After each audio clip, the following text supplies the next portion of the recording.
30 जूनपर्यंत कर्जमाफी करण्यासंदर्भात अंतिम निर्णय घेणार असल्याची माहिती राज्याचे मुख्यमंत्री देवेंद्र फडणवीस यांनी काल दिलेली आहे। बिहारचे प्रमुख प्रहारचे प्रमुख बच्चू कडू यांच्या आंदोलनानंतर खरं तर सरकारनं हा निर्णय घेतलेला आहे। आम्ही जी उच्चस्तरीय कमिटी स्थापन केलेली आहे ती समिती 1 एप्रिल पर्यंत खरं तर अहवाल देईल आणि त्यानंतर 30 जून पर्यंत कर्जमाफी संदर्भात अंतिम निर्णय घेतला जाईल असं मुख्यमंत्री आश्वस्त करतायत। भविष्यात शेतकऱ्यांना आपल्याला कर्जाच्या विळख्यातनं बाहेर कसं ठेवता येईल किंवा थकीत कर्जात तो जाणार नाही याकरता काय उपाययोजना करता येतील या सगळ्या बाबींवर निर्णय करेल। त्या संदर्भात आम्ही असा निर्णय आज केला आहे की एप्रिल महिन्याच्या पहिल्या आठवड्यात या कमिटीने आपलं कामकाज पूर्ण करावं आणि आम्हाला कर्जमाफी कशी करायची त्याचे काय निकष ठरवायचे या संदर्भातला एक अहवाल द्यावा आणि या अहवालावर कर्जमाफीच्या संदर्भातला जो निर्णय आम्हाला करायचा आहे तो 3 महिन्यात म्हणजे 30 जून 2026 पूर्वी करण्याचा आम्ही निर्णय केलेला आहे। मी तारीख घ्यायला आलो होतो, तारीख आम्हाला भेटलेली आहे। मुख्यमंत्री उपमुख्यमंत्री दोघांनी एकनाथजी शिंदे असेल अजितदादा असेल आणि मुख्यमंत्री स्वतः यांनी सांगितलं का आम्ही जे दिलेला शब्द आहे तो 30 जून 2026च्या आत कर्जमुक्ती झाल्याशिवाय राहणार नाही आणि त्या संदर्भात त्यांनी जे शब्द दिलेला आहे आम्ही सुद्धा तारखेसाठी आलो होतो का तुम्ही तारीख घोषणा करा, योग्य वेळ कधी आहे त्यांनी योग्य वेळ दिलेली आहे आणि त्याच्यामुळे आम्ही आता तरी समाधानी आहोत।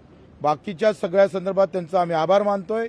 मेंढपाळाच्या बाबतीत सुद्धा त्यांनी जागा देण्याचं कबूल केलं चाऱ्यासाठी आमच्या अपंग दिव्यांगासाठी बाकी मुद्द्यासाठी सगळ्या चर्चा होणार आहे। या सगळ्याविषयी अधिक माहिती घेण्याकरता थेट जाऊया नागपूरला आपले प्रतिनिधी ज्ञानेश्वर पवार यांच्याकडे।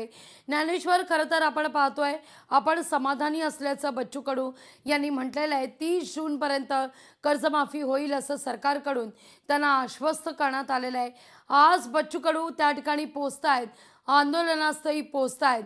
शेतकऱ्यांशी चर्चा करूनच आंदोलनाची दिशा ठरली जाईल। काय नेमकं सध्या वातावरण आहे या सगळ्या आश्वासनानंतर?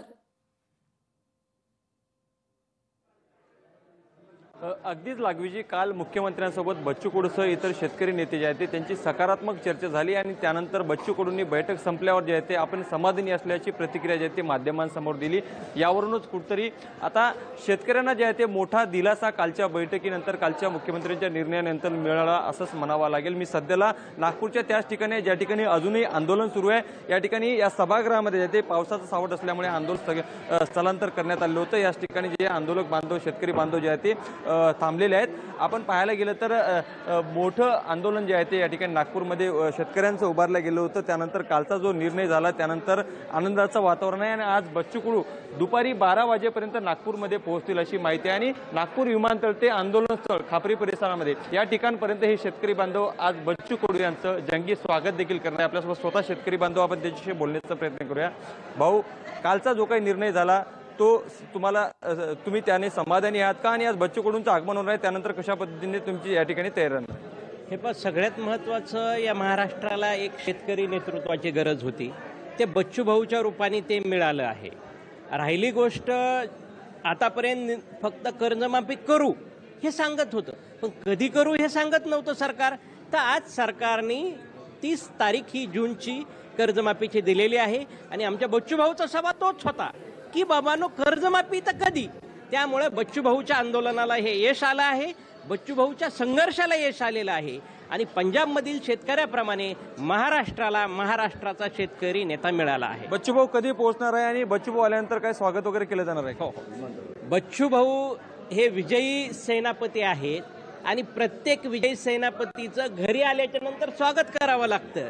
तसं आम्ही सर्व शेतकरी बच्चू भाऊ कडू यांचं एअरपोर्टवर विजयी स्वागत करणार आहोत आणि तिथून पुढे या ठिकाणी बच्चू भाऊ आपल्याला सर्व निर्णय सांगतील। विमानतळावर किती वाजता पोहोचतील? बच्चूभाऊ विमानतळावर 12 वाजेपर्यंत पोहोचतील आणि त्या ठिकाणी आम्ही 12 वाजेपर्यंत सर्व शेतकरी बच्चूभाऊ यांचं स्वागत करण्यासाठी जाणार आहोत. मावशी, कुठून आलात आणि जे काही काल निर्णय झाला त्यामुळे आता कुठेतरी समाधान आहे?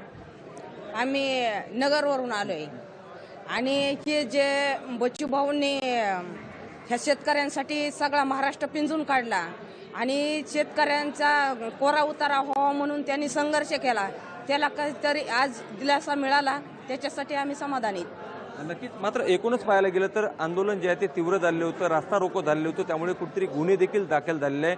त्या अंगेलने आता तुम्ही कसं पाहाल? एकीकडे निर्णय लागलेला आहे, आनंदाचं वातावरण आहे, मात्र गुन्हे देखील दाखल झाले.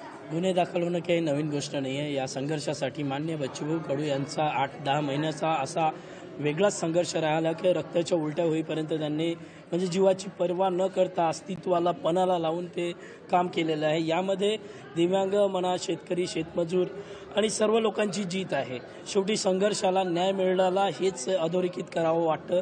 आणि हा संघर्ष पुन्हा एकट्याचा नसून अनेक संघटना, अनेक म्हणजे याच्यात वेळोवेळी सभा घेण्यात आल्या, वेळोवेळी जनसंपर्क मोहीम स्वीकारण्यात आली. रंगपंचमीच्या दिवसाला हे सुरू झाले असून आतापर्यंत 9 महिन्याच्या कारकिर्दीत अत्यंत म्हणजे मोलाचा संघर्ष होता. या व्यक्तीने स्वतःची जीवाची पर्वा न करता आणि इथले कार्यकर्ते पण सर्व तालुके, महाराष्ट्रातले पूर्ण जिल्हे व तालुक्या यातून जे चळवळीतले कार्यकर्ते आहे ते धावून आले आणि आज शेतकऱ्यांची, मेंढपाळांची, सर्वांची जीत झाली हेच अधोरेखित करावंसं वाटतं. नक्कीच लागवीची आपण पाहायला गेलं तर एकूणच शेतकऱ्यांचं आनंदाचं वातावरण या ठिकाणी पाहायला मिळते. बच्चू कडू आज दुपारी 12 वाजता नागपूर विमानतळावर पोहोचतील. त्या ठिकाणून थेट आंदोलन स्थळापर्यंत जंगी स्वागत या शेतकरी आंदोलकांकडून बच्चू कडूंचं केलं जाणार आहे. काल जो काही निर्णय घेण्यात आलेला आहे त्या निर्णयाने जे आहे ते शेतकरी एकूणच समाधानी आहे. स्वतः बच्चू कडू आंदोलन स्थळी येतील. काल जे काही चर्चा झाली बैठकीमध्ये समाधानी असल्याचं म्हणतात. या ठिकाणी बच्चू कडूंचं स्वागत केलं जाईल, विजयी सेनापती असा खरं तर बच्चू कडूंचा या ठिकाणी उल्लेख केला जातोय. तुर्तास धन्यवाद ज्ञानेश्वर, तुम्ही दिलेल्या एकूण सविस्तर माहिती करता. लोकशाही मराठी ऐका, पहा, जागरूक रहा.